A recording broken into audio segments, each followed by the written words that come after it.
Badan Karantina Indonesia menggelar talkshow bertajuk Sinergi Menjaga Sumber Daya Hayati, Akselerasi Pertumbuhan Ekonomi, dalam rangka memperingati hari jadinya yang ke-148 tahun.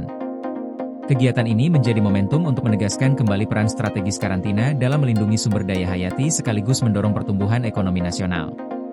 Menteri Koordinator Bidang Pangan Republik Indonesia, Zulkifli Hasan, menilai karantina memiliki posisi yang sangat penting karena menjadi gerbang utama pengawasan keluar masuknya komoditas. Menurutnya, karantina bukan hanya urusan teknis, melainkan bagian dari perlindungan sektor pertanian dan ketahanan pangan nasional, agar produk dalam negeri terlindungi dari ancaman masuknya komoditas yang dapat merusak produksi dan stabilitas pangan. Kepala Badan Karantina Indonesia, Dr. Sahat Manaor Panggabean, menekankan pentingnya kesatuan langkah antara pemerintah dan pelaku usaha. Ia menyatakan kelancaran logistik dan perdagangan hanya bisa terwujud jika seluruh pihak berada dalam satu tim, terutama dalam menghadapi negara mitra dagang. Tanpa koordinasi yang solid, pergerakan barang akan terhambat dan berpotensi menimbulkan berbagai masalah.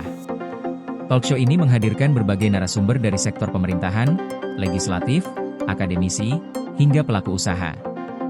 Dari sektor perikanan, Deputi Karantina Ikan Barantin Dr. Drama Pancaputra menjelaskan bahwa dalam 2 tahun terakhir, karantina telah melakukan transformasi besar. Jika sebelumnya lebih berfokus pada pencegahan, kini pengawasan dilakukan melalui sistem yang lebih menyeluruh dan terintegrasi, sehingga perlindungan terhadap sumber daya hayati menjadi lebih efektif. Ia juga menjelaskan isu yang sempat berkembang terkait dugaan kontaminasi udang Indonesia oleh zat berbahaya. Hasil pengawasan menunjukkan komoditas tersebut aman, sehingga masyarakat dan mitra dagang diharapkan tidak perlu khawatir. Ia menegaskan bahwa keberadaan karantina di perbatasan memiliki peran penting dalam menjaga keamanan sumber daya hayati nasional.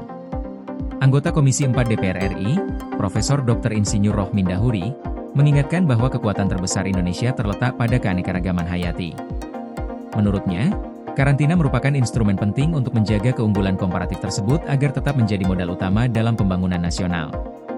Ia menilai, jika semua pihak bekerja maksimal berdasarkan pendekatan ilmiah, Indonesia memiliki potensi besar untuk menjadi negara maju.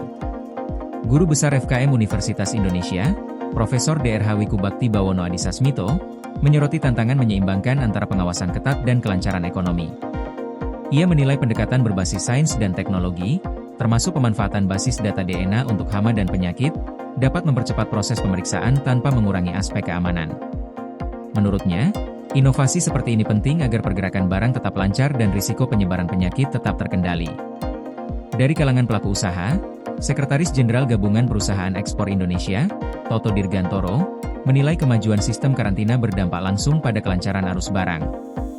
Ia mengingatkan bahwa pada masa lalu, posisi karantina yang berada di belakang proses kepabeanan sering menimbulkan kerugian.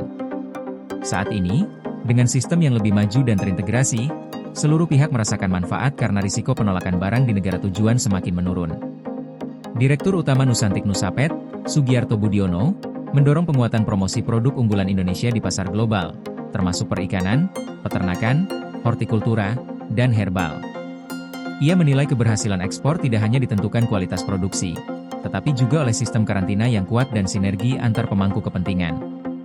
Menurutnya, Indonesia memiliki potensi besar untuk bersaing di pasar internasional jika seluruh pihak bersatu dalam strategi promosi dan perlindungan produk. Melalui talkshow ini, Badan Karantina Indonesia menegaskan bahwa penguatan peran karantina harus berjalan seiring dengan kolaborasi pemerintah, akademisi, dan pelaku usaha. Dengan sistem pengawasan yang semakin berbasis sains dan teknologi, karantina diharapkan mampu menjaga keamanan sumber daya hayati sekaligus mendukung kelancaran perdagangan dan meningkatkan daya saing ekspor Indonesia di pasar global.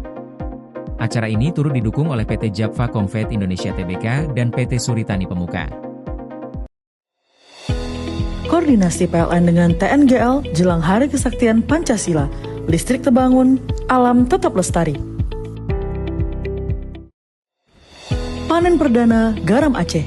PLN hadirkan energi untuk UMKM di momen menyambut Hari Kesaktian Pancasila.